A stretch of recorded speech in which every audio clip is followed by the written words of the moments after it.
Pantas dikatakan Imam Al-Ghazali kepada murid-muridnya, wahai muridku, apakah yang paling ringan dalam kehidupan ini? Lalu muridnya menjawab, yang paling ringan adalah kapas. Benar wahai muridku. Imam Al-Ghazali tidak menyalahkan, benar wahai muridku, tapi bukan itu yang kumaksud. Yang paling ringan itu adalah meninggalkan sholat. Yang paling enak itu begadang nonton bola. Nonton bola tengah malam. Bu, Pak, kalau nonton bola tengah malam, kalau ngantuk, enaknya kalau ngantuk apa yang kita lakukan? Buat kopi supaya hilang rasa ngantuknya. Kalau baca Quran ngantuk, langsung tidur. Tapi di sini tak ada pula kopi, yang ada teh manis. Teh manis pun jadilah disyukuri. Bismillahirrahmanirrahim. Alhamdulillah. Wassalatu wassalamu ala habibillah wa ala alihi wa ashabihi wa mawala. Ashhadu an la ilaha illallah wahdahu la sharika lah, wa ashhadu anna Muhammadan abduhu wa rasuluh alladhi la nabiyya ba'dah. Allahumma salli ala sayyidina Muhammad wa ala ali Muhammad. Amma ba'd. Yang kami muliakan Ketua BKN Badan Kenajiran Masjid Ar-Rahim beserta jajarannya, juga yang kami muliakan Ketua Panitia dalam penyelenggaraan Isra wal Mi'raj pada malam hari yang mulia ini, juga yang kami muliakan para ibu bapak yang berhadir di acara yang mulia ini. Bapak ibu yang dimuliakan Allah Subhanahu wa taala, Rasulullah sallallahu alaihi wasallam bersabda, "Man salaka tariqan fihi ilman sahhalallahu lahu tariqan ilal jannah." Bu, tahu artinya Bu? Pengen diartikan atau tidak? Pengen aja atau pengen banget? Man salaka tariqan, siapa yang berjalan, siapa yang keluar berjalan, fihi ilman, dengan tujuan untuk menuntut ilmu, sahhalallahu lahu tariqan ilal jannah, niscaya Allah Subhanahu wa taala akan memudahkan hambanya, memudahkan umat Nabi Muhammad untuk memasuki surganya Allah Subhanahu wa taala. Adik-adik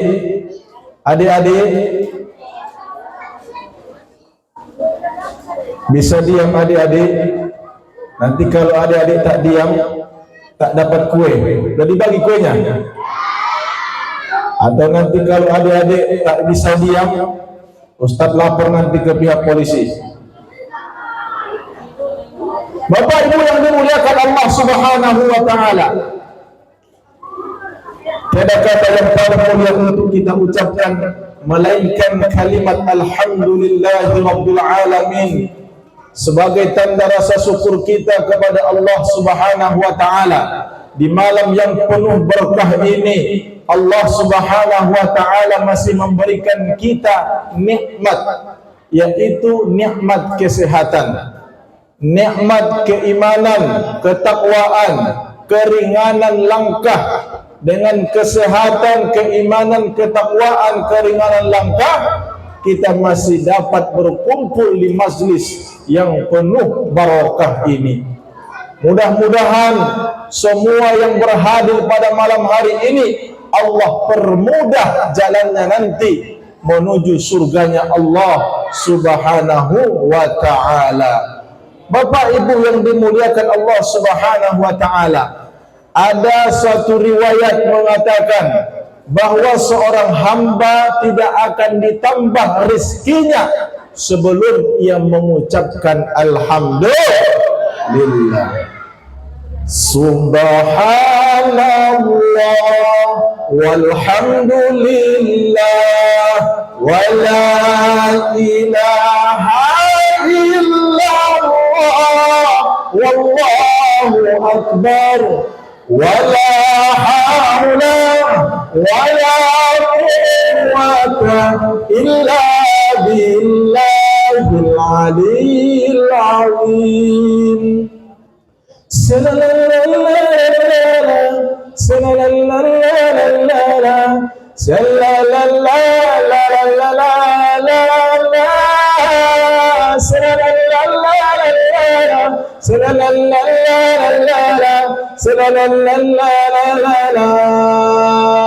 Yang di teras masjid, ayo sama-sama. Subhanallah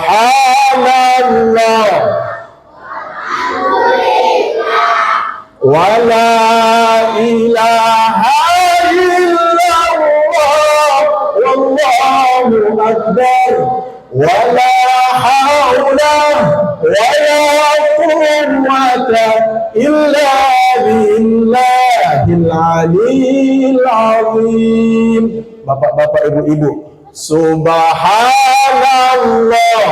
walhamdulillah wa la ilaha illallah wallahu akbar wa la hawla wa la quwwata illa billahil aliyyil azim. Saya tanya Bapak Ibu sekalian, pernah nggak mendengarkan suara ini? Suara siapa, Bu? Ustaz Jepri Al-Bukhari almarhum. Mudah-mudahan beliau ditempatkan di surganya Allah Subhanahu wa ta'ala.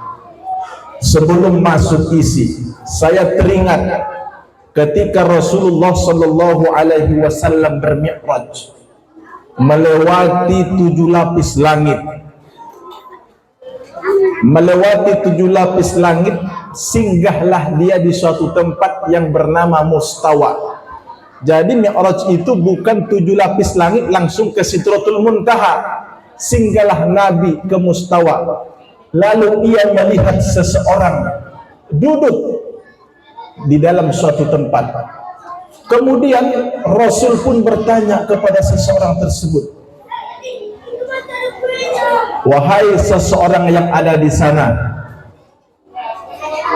apakah kamu dari golongan malaikat? Kata Rasul, panitia, tolong diamankan dulu anak-anak kita ini, panitia.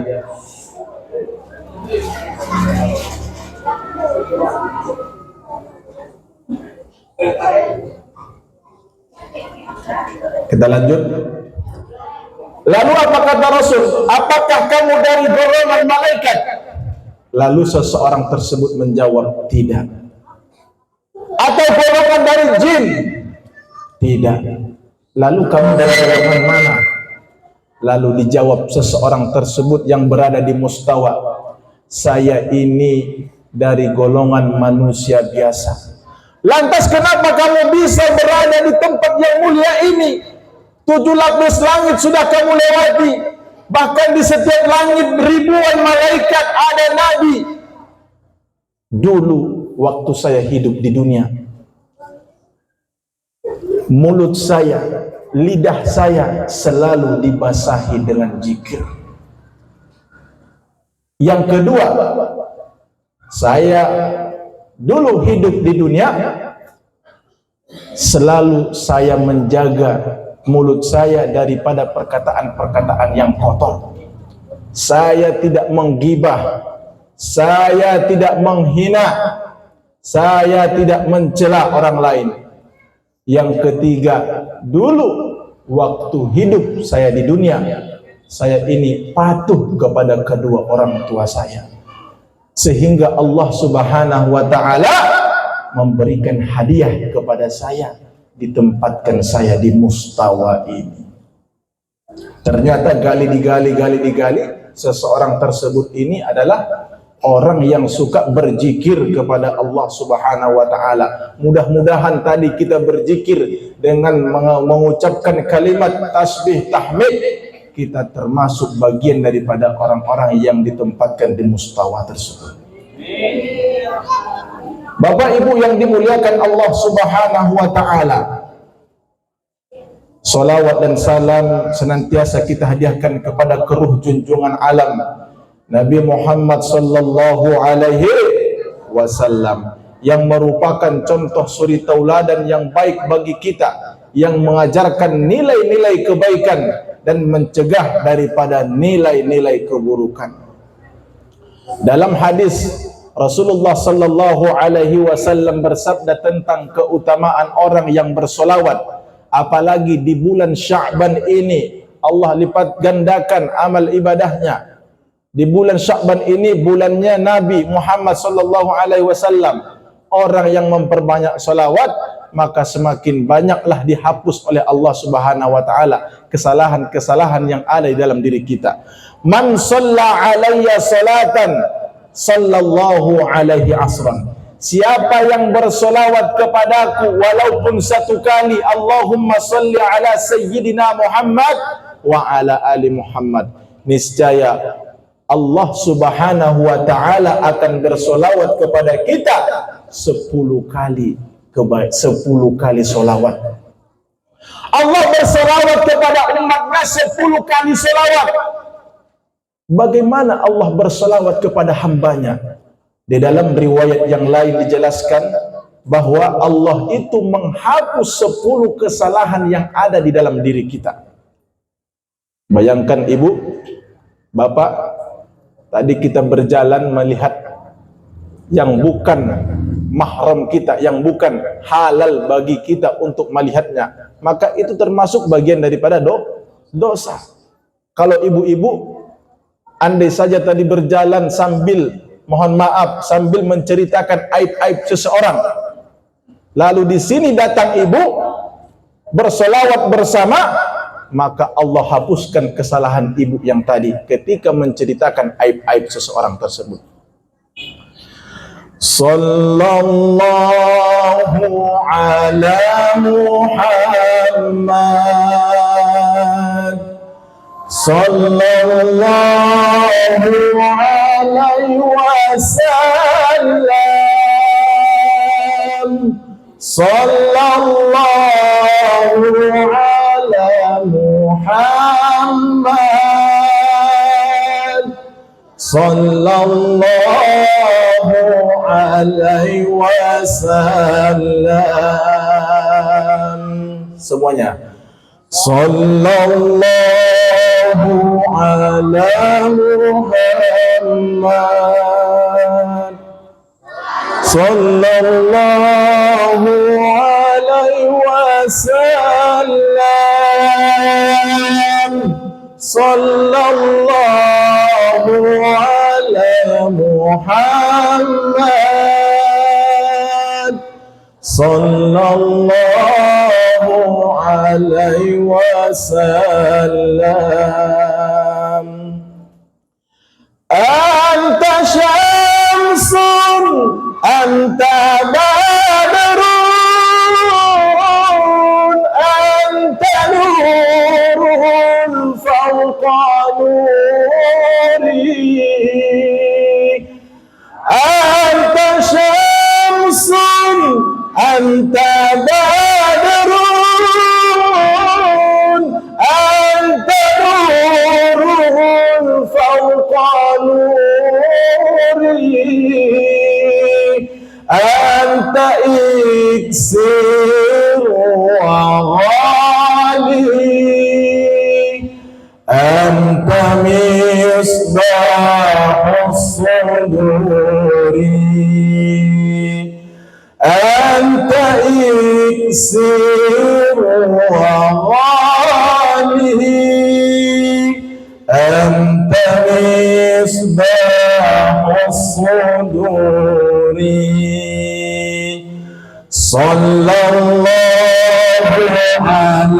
Muhammad sallallahu alaihi wasallam, sallallahu ala Muhammad sallallahu alaihi wasallam. Karena bulan ini bulan Sya'ban, bulannya Nabi, maka dianjurkan kita untuk memperbanyak solawat kepada baginda Rasulullah sallallahu alaihi wasallam. Masih banyak keutamaan orang yang bersolawat, Bapak Ibu yang dimuliakan Allah Subhanahu wa taala. Ada 4 malaikat berjanji kepada Rasulullah sallallahu alaihi wasallam tentang keutamaan orang yang bersolawat. Yang pertama malaikat Jibril, yang kedua malaikat Israfil, yang ketiga malaikat Mikail, yang keempat malaikat Ijrail. Keempat malaikat ini berjanji kepada Rasulullah sallallahu alaihi wasallam. Apa janji mereka? Tatkala malaikat Jibril berjumpa dengan Rasulullah sallallahu alaihi wasallam, lalu malaikat Jibril berkata kepada Nabi, "Wahai Nabi Allah, apabila umatmu bersolawat kepadamu 10 kali dalam 1 hari hingga akhir hayatnya, maka aku akan memegang tangannya untuk melewati jembatan Shiratal Mustaqim yang dimana kecepatannya seperti kilat." Bayangkan Bapak Ibu, kalau kecepatannya seperti kilat, maka kita tidak akan merasakan uas api dari api neraka tersebut. Langsung sampai ke surga. Kemudian malaikat Israfil berjanji kepada Rasulullah sallallahu alaihi wasallam, umatmu yang berselawat kepadamu 10 kali dalam 1 hari, kelak di yaumul mahsyar nanti ia dibangkitkan dari alam kuburnya menghadap ke Allah Ta'ala, maka aku tidak akan bangkit dari sujudku sebelum Allah Subhanahu wa Ta'ala mengampunkan kesalahan-kesalahan, dosa-dosa yang dimiliki oleh hamba yang dulunya sering bersolawat kepada Rasulullah sallallahu alaihi wasallam. 10 kali ya Bu, 10 kali, 10 kali. Kemudian malaikat Mikail berjanji kepada Rasulullah sallallahu alaihi wasallam, umatmu yang berselawat di dunia sampai akhir hayatnya 10 kali dalam 1 hari, niscaya akan aku mandikan ia ke dalam air telaga Kautsar, di mana ketika dibangkitkan dari air telaga Kautsar tersebut, ia dibangkitkan dalam keadaan bercahaya-cahaya. Yang tadinya kulitnya hitam pekat seperti saya Bapak Ibu, maka kalau saya dimandikan di situ, saya akan dibangkitkan dalam keadaan bercahaya-cahaya. Yang keempat, malaikat Ijrail berjanji kepada Rasulullah sallallahu alaihi wasallam, apabila umatmu berselawat kepadamu 10 kali dalam 1 hari, niscaya aku akan mencabut nyawanya dengan secara perlahan-lahan sehingga ia pun tak merasakan sakitnya ketika syakaratul maut. Bu, Pak, berapa kali kita bersolawat dalam 1 hari? Berapa kali Bapak Ibu? Dalam 1 hari ini, selain daripada acara Isra Mi'raj ini, sudah bersolawat tadi Bu? Alhamdulillah. Bapak sudah berapa kali bersolawat? Sudah berapa kali bersolawat Pak?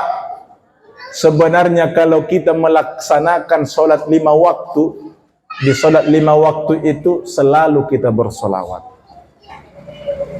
Sholat subuh berapa rakaat? Berapa tasyahud? 1 kali tasahud, berarti 1 kali membaca salawat. Salat zuhur berapa rakaat? 4. Berapa kali tasahud?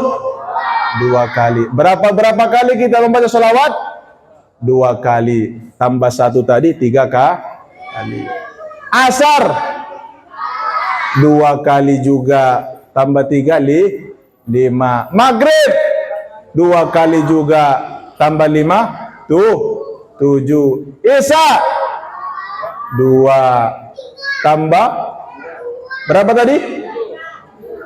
Tambah 9. Berarti jumlahnya seluruh berapa? 11. 9 kali. 9 atau 11, Bu?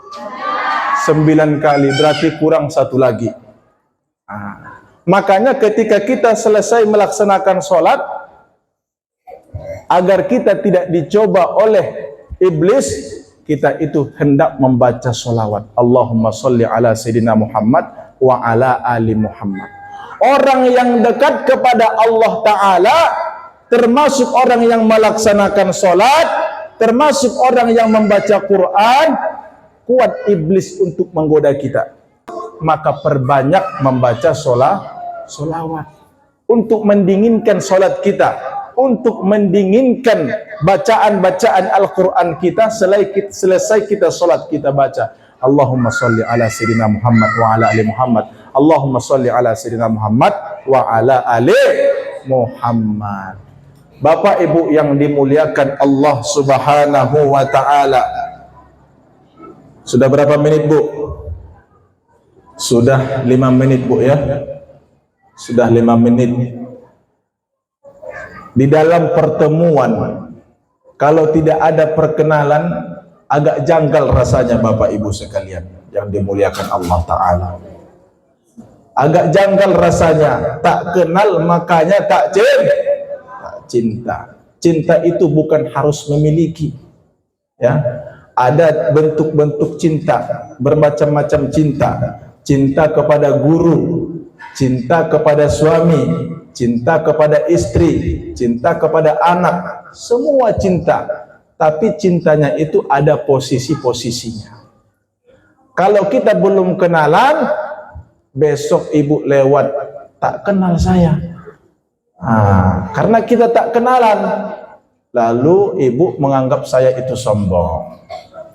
Maka yang pertama saya perkenalkan diri saya. Gumriyadi Tambunan,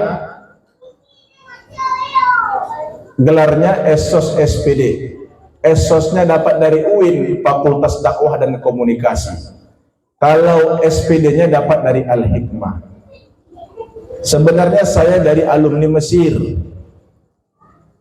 Alumni Mesir, Medan sekitar. Medan sekitar, Bapak Ibu, ya. Kemudian saya berasal dari Sampean City. Nama desa saya itu Sampean City. Tahu Sampean City, Bu? Nama desanya itu Sampean. Dulu Sampean ini ada orang hanyut. Ada orang hanyut. Jadi kebetulan sungai kami itu namanya Sungai Kanan. Sampailah ke daerah kami itu. Lalu ditabalkanlah nama kampung itu Sampean. Kalau orang Jawa artinya kamu. Namanya Desa Sampean, Kecamatan Sungai Kanan, Kabupaten Labuhan Batu Selatan. Saya bersekolah di Kecamatan Bilahulu, Desa Janji Manahan Kawat, Kabupaten Labuhan Batu Induk. Pondok Pesantren Darul Muhsinin selama 6 tahun. Di sana kita berasrama, tinggal bermukim di dalam. Tinggal di dalam selama 6 tahun. Sudah, Bu? Cukup, Bu? Cukup? Ada yang mau ditanyakan? Istri masih satu istrinya, istri saya satu, kemudian satu juga anak saya. Alhamdulillah 2 hari lagi usia anak saya itu sudah mencapai 2 bulan. Lahir tanggal 27 bulan 12. tahun 2022. Kemudian tanggal 27 besok pas usianya 2 bulan. Alhamdulillah. Bapak Ibu yang dimuliakan Allah Subhanahu wa taala, pada malam hari ini kita berkumpul bersama di tempat yang mulia ini, tempat yang agung ini. Kita mudah-mudahan akan ditempatkan di surganya Allah Subhanahu kelak di yaumul mahsyar nanti.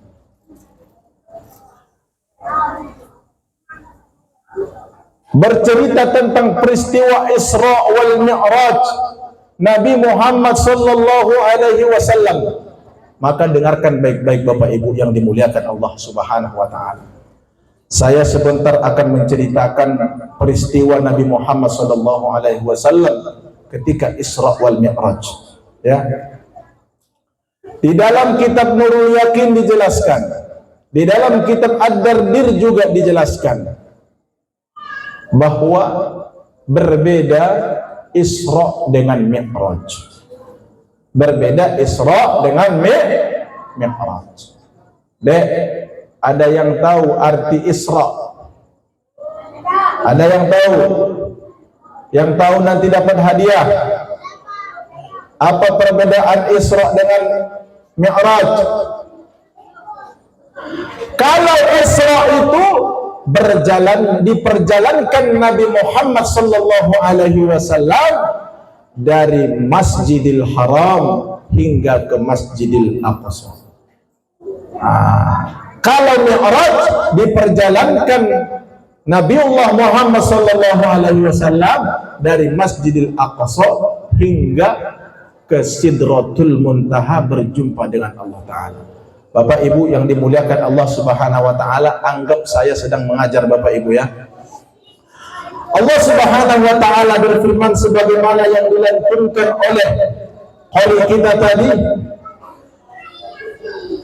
A'udzu billahi minasy syaithanir rajim. Bismillahirrahmanirrahim. Subhanalladzi asra bi'abdihi laylan minal masjidil haram ilal masjidil aqsa alladzi barakna hawlahu linuriyahu min ayatina innahu was-sami'ul basir. Kenapa Allah Subhanahu wa taala memulai kalimat subhana, tidak alhamdulillah? Kenapa harus dengan subhana? Maha suci Allah. Karena peristiwa Isra wal Mi'raj ini tidak logis Bapak Ibu yang dimuliakan Allah Ta'ala. Tidak bisa diterima oleh akal peristiwa Isra wal Mi'raj ini. Mulai dari berjalannya Rasulullah sallallahu alaihi wasallam dari Masjidil Haram ke Masjidil Aqsa yang biasa ditempuh perjalanan berbulan-bulan Bapak Ibu yang dimuliakan Allah Ta'ala. Tapi dijelaskan dalam ayat itu 1 malam. Maka Allah menguatkan suatu peristiwa ini dengan menggunakan subhana. Makna subhana itu tanzihullah, mensucikan Allah Subhanahu wa taala dari segala kebohongan. Andai saja pun memang tidak ada kata subhana ini benar-benar nyata. Bayangkan Bapak Ibu yang dimuliakan Allah Ta'ala, 1 malam. 1 malamnya itu tidak tahu kita apa 1 jam, 2 jam, 3 jam, 4 jam, 5 jam. Yang penting 1 malam, laila. Bentuk kalimatnya itu isim nakirah kalau dalam ilmu nahu. Tidak tahu kita apakah 1 jam, 2 jam. Kalau ada orang yang mengatakan berangkat malam, pulang pagi, itu tidak betul. Karena dalam satu riwayat berangkat malam, pulang juga malam. Makanya pada saat itu banyak orang kafir Quraisy yang hendak ingin masuk Islam tak jadi masuk Islam. Tak jadi masuk Islam Bapak Ibu, karena ini peristiwa tidak logis, tidak masuk akal. Perjalanan dari Masjidil Haram ke Masjidil Aqsa bisa ditempuh satu malam, Bapak Ibu sekalian. Apalagi cerita Buraq ke Sidratul Muntaha. Jadi ada juga riwayat mengatakan di dalam kitab Nurul Yakin bahwa Nabi Muhammad SAW, Aisyah radhiyallahu anha telah meriwayatkan ia tidak menyetujui bahwa Rasulullah itu bermi'raj dari Sidratul Muntaha hingga ke dari Masjidil Aqsa hingga ke Sidratul Muntaha, ruh dan jasadnya tidak setuju Aisyah. Maka apabila ada orang yang mengatakan, maka ia akan memperdebatinya. Padahal dalam ayat Al-Quran jelas-jelas dikatakan Subhanalladzi asra bi'abadihi. Rasul itu diperjalankan dari Masjidil Haram ke Masjidil Aqsa hingga ke Sidratul Muntaha dengan zat ruh dan jasadnya. Bi'abadihi. Andai saja Rasulullah itu diperjalankan hanya dengan ruhnya, Allah pasti akan membuat model kalimat biruhihi, atau tanpa ruhnya bijasadihi. Tapi Allah menggunakan kalimat bi'abadihi. Kalau sudah bi'abadihi dengan hambanya, hambanya itu kalau sudah kata-kata hamba sudah termasuk ruh, sudah termasuk jasad dan zatnya Nabiullah Muhammad sallallahu alaihi wasallam. Maka pada saat itu kafir Quraisy tidak percaya akan kejadian peristiwa ini. Bu, ibu percaya tidak? Semut bisa menempuh perjalanan dari Medan ke Jakarta selama 2 jam. Kemudian dari Jakarta ke Medan selama 2 jam. Perjalanan ke Medan ke Jakarta berapa jam, Bu? 2 jam setengah ya? 2 jam setengah. Pulang balik 5 jam. Kira-kira logis gak itu, Bu? Masuk akal gak itu, Bapak Ibu sekalian? Semut berjalan, semut bisa menempuh, ya, semut bisa menempuh perjalanan dari Medan ke Jakarta, pulang pergi pulang 5 jam. Kalau kita bicarakan, kalau kita bahas tentang logis atau tidak logis, memang ini tidak logis. Tapi ini bisa jadi logis, Bapak Ibu yang dimuliakan Allah Subhanahu wa taala. Dari mana jalannya? Ibu berangkat ke Jakarta, lalu semut ini kita kantongkan di dalam kantong kita. Kemudian kita ke Jakarta, perjalanan 2 jam setengah. Lalu kembali ke Jakarta, lalu kembali ke Medan, perjalanan 2 jam setengah. Terhitung 5 jam. Kemudian keluarlah semut itu. Tak tahu kita kadang-kadang ada semut di dalam baju kita kan, Bu? Berceritalah semut yang ada di Medan ini. Semalam saya pergi ke Jakarta dengan perjalanan pergi pulang selama 5 jam. Alah, ukak-ukaknya itu. Tahu ukak-ukak, Bu? Ukak-ukak itu bahasa Mandailing. Kamu pasti bohong. Kamu bullshit. Mana mungkin? Dari Tembung saja menuju ke Pancing harus berbulan-bulan kamu bisa menempuh perjalanan. Ini dari Medan ke Jakarta. Mana mungkin? Baru diceritakannya. Ternyata semut ini diperjalankan. Dia berada di dalam kantong kita, karena kita yang semut ini diperjalankan. Begitu juga dengan Rasulullah sallallahu alaihi wasallam. Rasulullah bukan berjalan dari Masjidil Haram ke Masjidil Aqsa, tapi Rasulullah itu diperjalankan, asra yusri, diperjalankan. Rasulullah itu telah diperjalankan oleh Allah Subhanahu wa taala. Tidak ada yang tak mungkin bagi Allah Ta'ala. Tidak ada yang mustahil bagi Allah Ta'ala. Kalau sudah Allah berkehendak, kun fayakun. Bapak Ibu yang dimuliakan Allah Subhanahu wa Ta'ala, terkait dengan Isra wal Mi'raj, sebelum diberangkatkan Nabi Muhammad sallallahu alaihi wasallam, diperjalankan Nabi Muhammad sallallahu alaihi wasallam, banyak orang yang bercerita, bahkan guru-guru kita, model buruk itu kepalanya kepala perempuan berambut panjang, kemudian mulai dari leher hingga ke belakang itu modelnya seperti kuda. Dijelaskan di dalam kitab Nurul Yaqin bahwa Nabi Muhammad buruk itu seperti kilat, Bapak Ibu yang dimuliakan Allah Subhanahu wa Ta'ala. Seperti kilat, yang dimana buruk itu ketika turun dari langit, tangannya memanjang, lalu kaki belakangnya itu memendek. Ketika dia berangkat ke langit, tangannya memanjang, tangan depannya memanjang,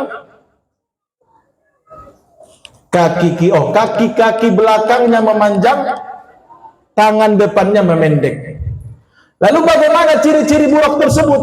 Ciri-ciri buruk tersebut, dia lebih besar daripada keledai, kemudian lebih kecil daripada bigol.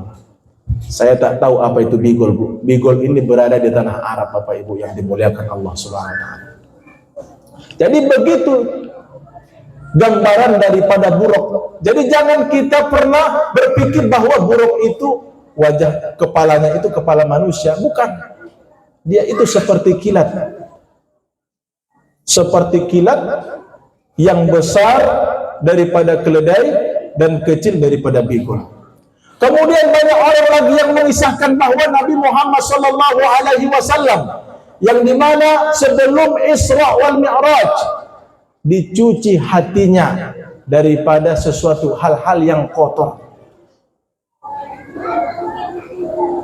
Maka di dalam kitab Ad-Dardir dijelaskan hati Nabi Muhammad itu tidak kotor. Dicuci hatinya itu dari hati yang bersih, bukan dari hati yang kotor.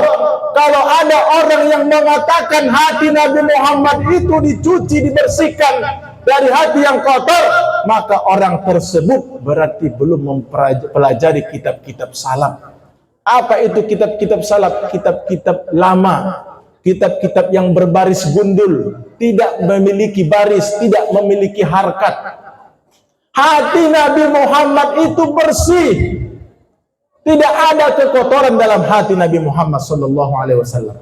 Bahkan seluruh jasadnya dan kotoran Nabi Muhammad itu suci, Bapak Ibu yang dimuliakan Allah Ta'ala. Kencingnya Nabi Muhammad sallallahu alaihi wasallam itu juga suci, Bapak Ibu yang dimuliakan Allah Ta'ala. Di suatu saat Nabi Muhammad kencing di dalam suatu tempat, yang dimana tempat ini tercipta dari pelepah kurma. Yang biasa Nabi kencing di pelepah kurma ini, lalu ia letak di dalam resbengnya. Kemudian di suatu saat pembantunya Barrah masuk ke dalam rumah tersebut dalam keadaan haus. Lalu apa yang dilakukan Barrah? Ia mencari minuman, tak ada minuman di dapur. Di ruang tamu pun tak ada minuman. Lalu ia melihat air di bawah resbengnya Nabi. Lalu ia lihat air itu, kemudian ia minum air tersebut. Tiba-tiba datang Rasulullah sallallahu alaihi wasallam. Di mana air yang ada di dalam wadah ini sudah saya minum, wahai Rasul, kata Barrah kepada Nabi. Kenapa kau minum air itu? Itu air adalah air kencing. Demi Allah ya Rasulullah, aku tidak pernah meminum air. Dia minum air itu, Bapak Ibu.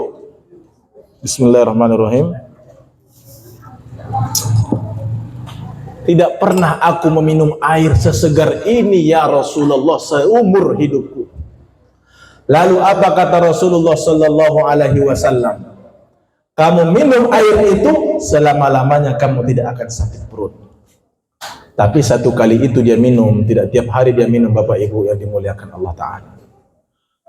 Itulah bentuk kesucian mulai dari jasad dan kotoran Nabi Muhammad pun suci Bapak Ibu yang dimuliakan Allah Ta'ala.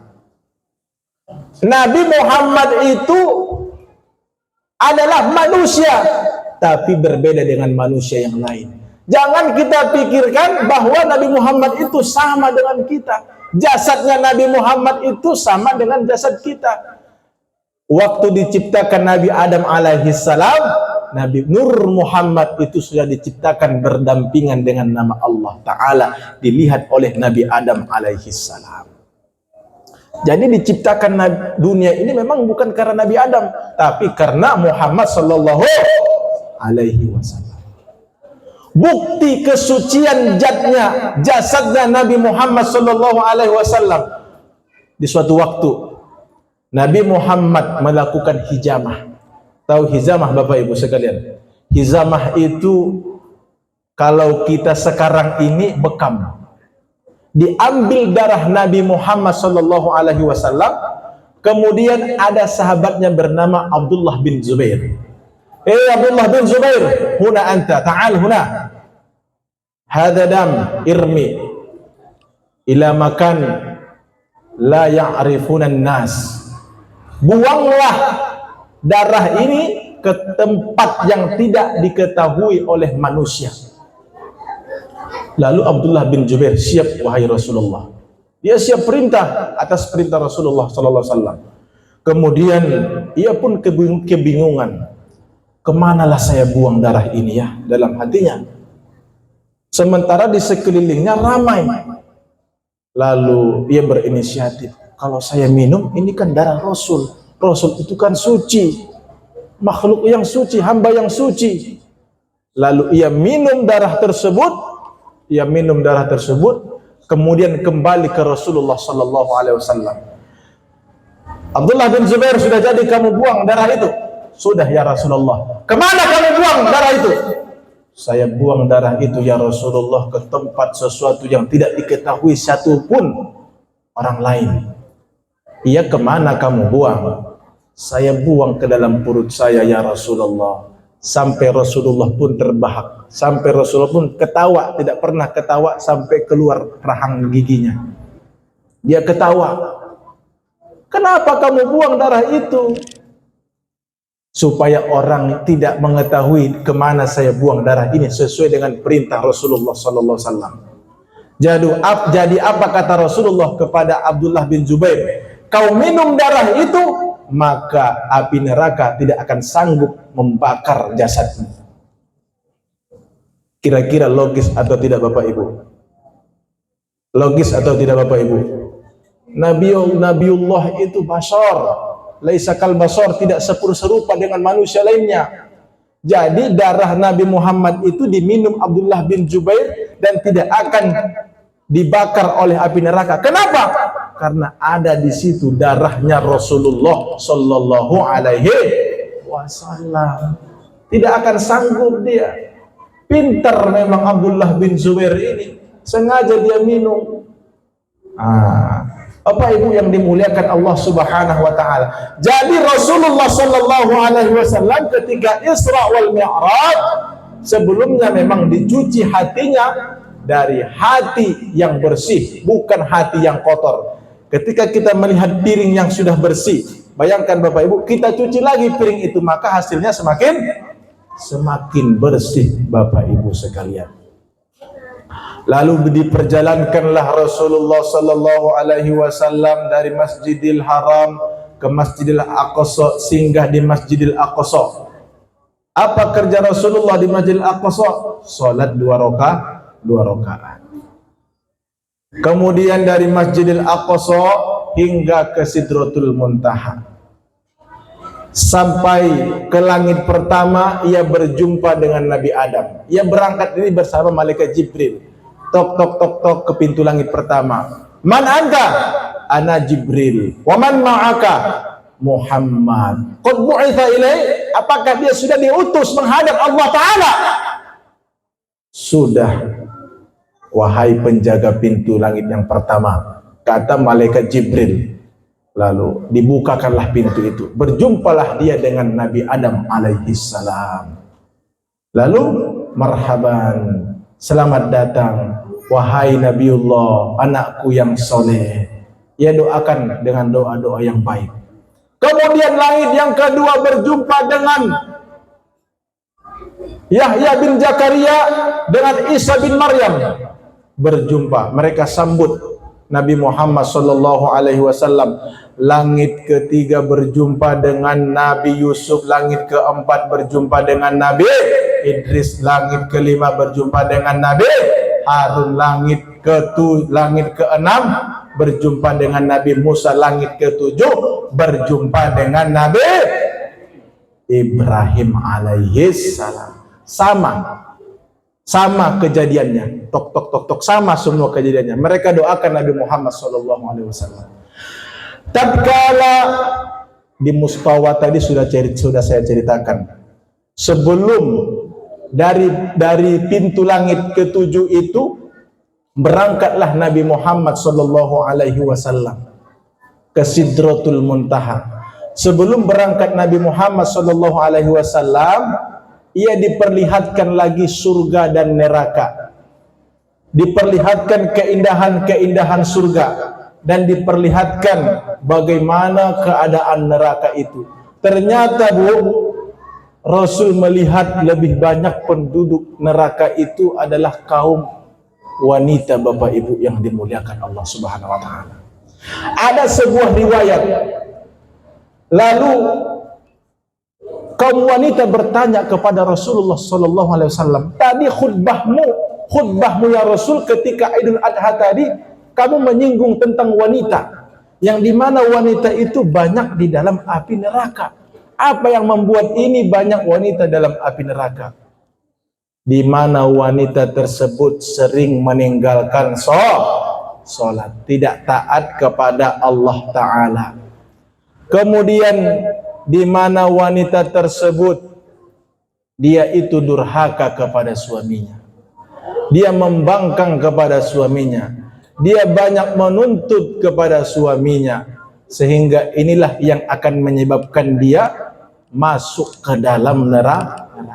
Apa kata Rasulullah sallallahu alaihi wasallam? Andai saja hamba Allah diperbolehkan untuk bersujud kepada hamba, niscaya akan aku suruh istri-istri bersujud kepada hamba, kepada suaminya. Andai saja boleh kita bersujud kepada hamba, kepada manusia, ibu-ibu sekalian diwajibkan untuk bersujud kepada suami. Begitu Bapak Ibu yang dimuliakan Allah Subhanahu wa taala. Kalau mau masuk surga, maka taat kepada suami. Jangan pernah membangkang, jangan pernah menuntut. Kalau suami melakukan salah, maka berilah nasihat-nasihat yang baik, nasihat-nasihat yang membimbing suami supaya dia berubah. Dia itu sudah pengganti daripada orang tua kita. Kenapa begitu? Semulai dari ijab dan qabul, semua yang ada pada diri kita itu sudah miliknya suami kita, Bapak Ibu yang dimuliakan Allah Ta'ala. Dosa-dosa kita ditanggung oleh suami kita, pakaian kita ditanggung oleh suami kita, makan kita ditanggung oleh suami kita. Daripada dosa, Ustaz, ngapain aku patuh kepada suamiku sementara suamiku suka main judi online? Ustaz, ngapain aku patuh kepada suamiku sementara suamiku suka mabuk-mabukan, Ustaz? Ini bagaimana cara menghadapi ini? Wahai Ustaz, kalau memang sudah terus dinasihat dan dinasihati belum juga berubah dan ibu pun tidak tahan lagi, maka jalan keluarnya adalah ibu pergi ke hakim. Walaupun memang abghadul halali indallahi talak, perkara yang dibenci oleh Allah adalah tolak, kalau lebih banyak nanti mudaratnya kepada ibu mempertahankan suami itu, kita ini kan manusia biasa. Manusia biasa, hati kita tidak dicuci seperti Nabi. Kita manusia biasa, memiliki batas kesabaran, walaupun dalam Al-Quran mengajarkan kita itu harus bersabar. Kita ini manusiawi, tak tahan lagi melihat perangai si suami, maka melapor ke hakim. Tak mau dia menceraikan kita kan, melapor ke hakim. Dia tak menafkahi saya Ustaz, dia itu suka mabuk-mabukan, dia itu suka judi online, suka begadang, dia tidak bertanggung jawab secara jasmani dan rohani, tidak menyayangi anak-anaknya, maka pantaslah ibu tinggalkan suami ibu ini dengan khuluk. Apa itu khuluk? Dengan membayar denda. Cukup 10.000. Bapak Ibu yang dimuliakan Allah Subhanahu wa taala. Begitu Bapak Ibu. Makanya ketika Rasulullah sallallahu alaihi wasallam melihat laki-laki, melihat surga neraka itu banyak penduduknya penduduk kaum wanita. Di antaranya itulah tidak taat kepada suami, suka menggibah. Kalau laki-laki suka menggibah, Pak, berarti kalau laki-laki suka menggibah perempuan, berjiwa perempuan. Bapak Ibu yang dimuliakan Allah Subhanahu wa taala. Tatkala Nabi Muhammad sallallahu alaihi wasallam sampai ke Sidratul Muntaha, maka diwahyukanlah kepada Nabi, yaitu salat 50 waktu. Kemudian Nabi Muhammad sallallahu alaihi wasallam kembali turun berjumpa dengan Nabi Musa. Muhammad, apa yang hasil yang kamu bawa Mi'raj ini berjumpa dengan Allah Ta'ala? Saya mendapatkan perintah dari Allah Ta'ala, salat 50 waktu. Muhammad, saya beritahu kamu, kalau kamu bawa salat 5 waktu ini ke dunia di hadapan hamba-hambamu, maka umatmu tidak akan sanggup. Lebih baik kamu kembali kepada Allah Ta'ala, khaffif, minta keringanan kepada Allah Ta'ala. Kemudian Muhammad pun mematuhi apa yang disampaikan oleh Nabi Musa.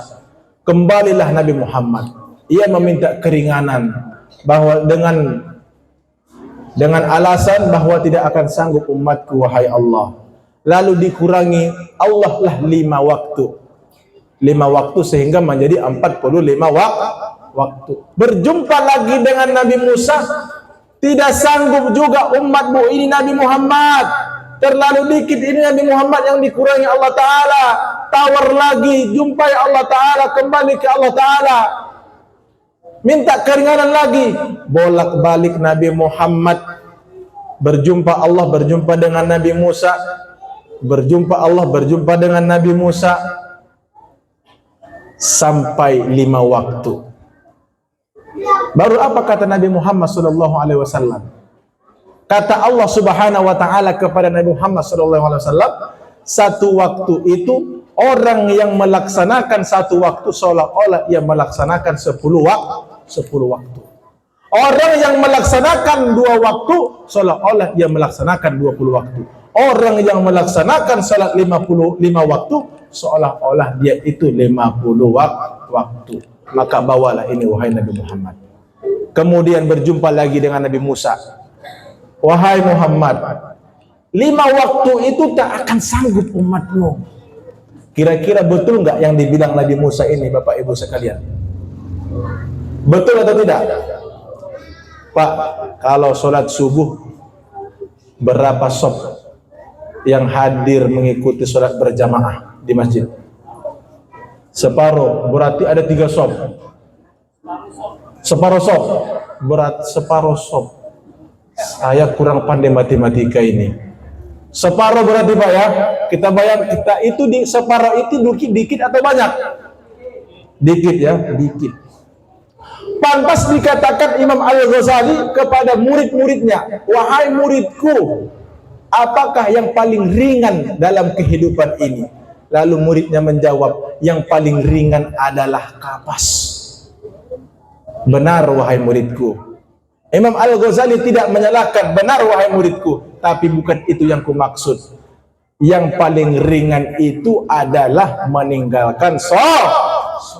Yang paling enak itu begadang nonton bola. Nonton bola tengah malam. Bu, Pak, kalau nonton bola tengah malam, kalau ngantuk Enaknya kalau ngantuk apa yang kita lakukan?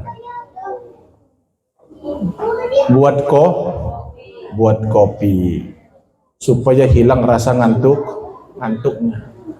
Kalau baca Quran ngantuk langsung tidur. Tapi di sini tak ada pula kopi. Yang ada teh manis. Teh manis pun jadilah disyukuri.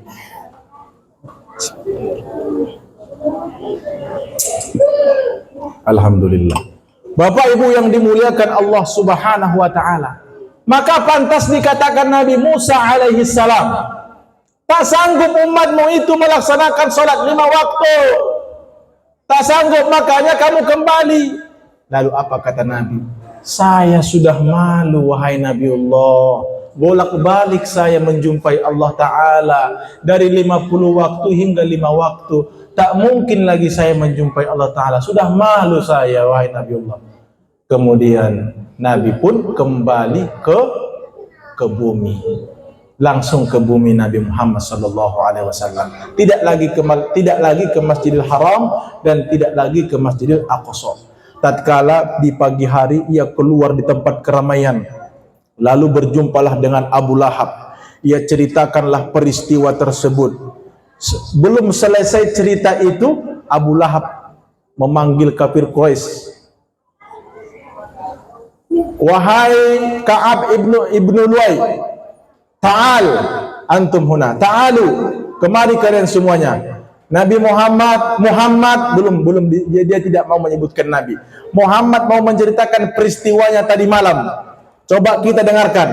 Berceritalah Nabi tadi malam saya Isra Mi'raj dari Masjidil Haram ke Masjidil Aqsa hingga ke Sidratul Muntaha dengan perjalanan 1 malam. Ada yang ketawa-ketawa Bapak Ibu yang dimuliakan Allah Ta'ala. Ada yang ketawa. Begitu seriusnya Nabi menceritakannya. Ada yang ketawa-ketawa. Ada yang kagum, ada yang takjub. Dengan sampai-sampai dia mengangkat tangannya di atas kepalanya. Sungguh peristiwa ini luar biasa. Kalau ini memang benar-benar terjadi. Tapi dia mengingkari cerita ini. Mengingkari atas apa yang diceritakan oleh Nabi Muhammad SAW. Kemudian ada yang masuk Islam, murtad lagi dari agama Islam.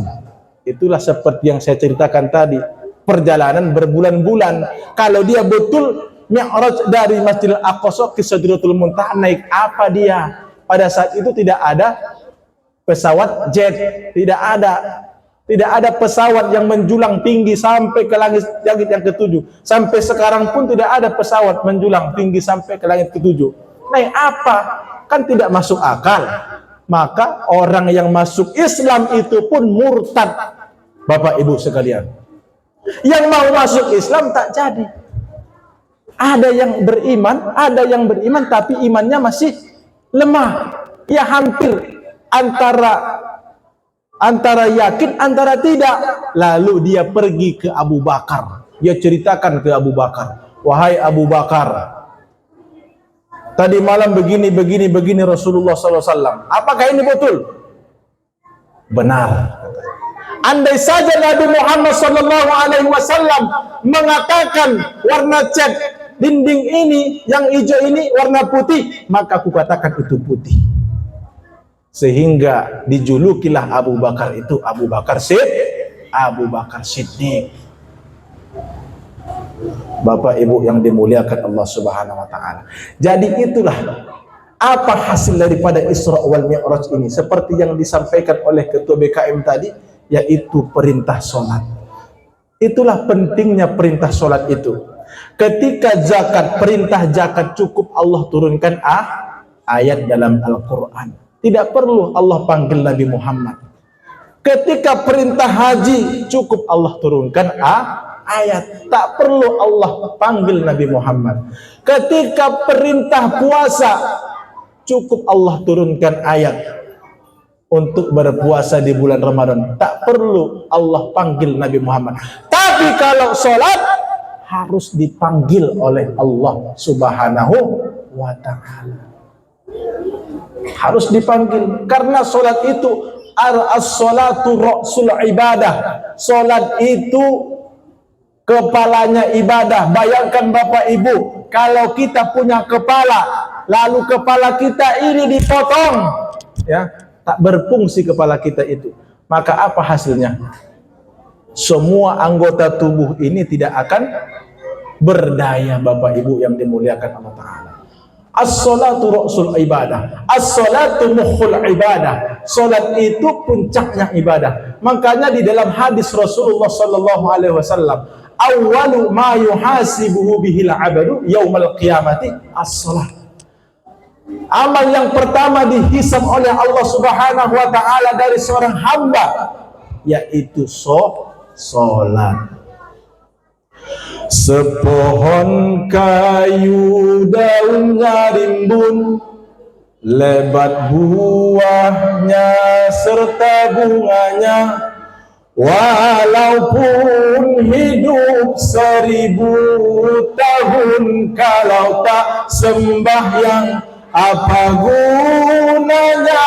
Walaupun hidup 1000 tahun, kalau tak sembahyang apa gunanya? Jadi yang pertama amal ibadah kita itu dihisab oleh Allah Ta'ala adalah sholat. Fa'in sholahat sholahasairu amalihi. Kalau sholatnya itu bagus Bapak Ibu, tepat waktu, ya, tepat waktu, di situ azan berkumandang, dia berada di situ. Maka ada keutamaan orang yang sholat berjamaah. Rasulullah Shallallahu Alaihi Wasallam bersabda, orang yang mengikuti sholat berjamaah sebelum imam mengangkat tangan untuk takbiratul ihram, dia ada di situ, ya, dia ada di situ. Ketika imam mengangkat takbiratul ihram, Allahu Akbar, dia pun lanjut Allahu Akbar, ya, mulai dari awal sampai akhir yang mengikutinya sholat berjamaah selama 40 hari berturut-turut dia melaksanakan sholat berjamaah, niscaya Allah Subhanahu wa ta'ala akan membebaskan dirinya dari sifat kemunafikan. Dia itu tidak menjadi orang-orang yang munafik. Yang kedua, Allah membebaskan dirinya dari api neraka. Tidak masuk neraka Bapak Ibu yang dimuliakan Allah Subhanahu wa taala. Jadi Bapak Ibu, jadi ibu sekalian, punya suami, jangan biarkan di rumah. Salat di rumah itu adalah istri, perempuan. Kalau mau jadi ciri yang membedakan perempuan dengan laki-laki itu ketika laki-laki sholat di masjid. Kalau laki-laki sholat di rumah, berarti laki-laki itu apa Pak? Perempuan, bukan saya yang bilang ya, Bapak yang baju batik. Perempuan. Itu yang membedakan. Laki-laki itu sholat di masjid, bukan sholat di rumah. Besok Bu, bangun sholat subuh, azan berkumandang, suruh suami kita sholat berjamaah ke masjid. Keutamaannya apa? Selama 40 hari berjamaah, Allah bebaskan dari kemunafikan. Yang kedua apa? Allah bebaskan dia dari siksaan api neraka Bapak Ibu yang dimuliakan Allah Subhanahu wa ta'ala. Lalu apa keutamaan dalam melaksanakan sholat itu? Tadi hadisnya belum habis Bu ya. Belum habis.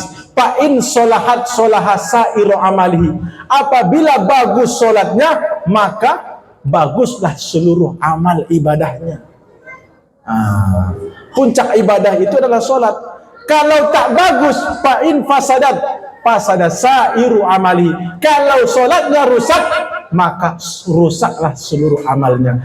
Tidak Allah pandang infak kita tadi, tidak Allah pandang puasa kita tadi, tidak Allah pandang haji kita tadi, kalau kita tidak melaksanakan sholat. Kuncinya itu semua sholat. As-sholatu imaduddin. Sholat itu adalah tiangnya agama. Bayangkan Bapak Ibu yang dimuliakan Allah Ta'ala, ketika masjid ini tidak punya tiang, apa hasilnya?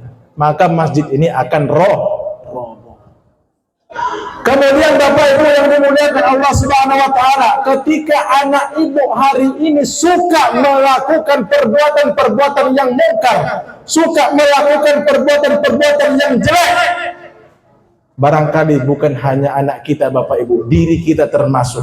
Kita masih suka menggibah orang lain. Kita masih suka melihat ataupun memandang yang bukan halal bagi kita. Ya, termasuk wanita yang ajnabiyah yang bukan halal bagi kita. Maka apa yang harus kita laksanakan? Salat. Inna salata tanha 'anil fahsya'i wal munkar.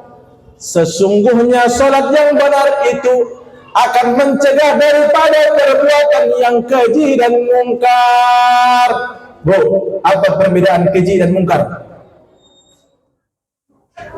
Apa perbedaan keji dan mungkar? Yang dapat hadiah nanti. Yang tahu jawabannya dapat hadiah nanti. Perbedaan keji itu berkaitan dengan syahwat.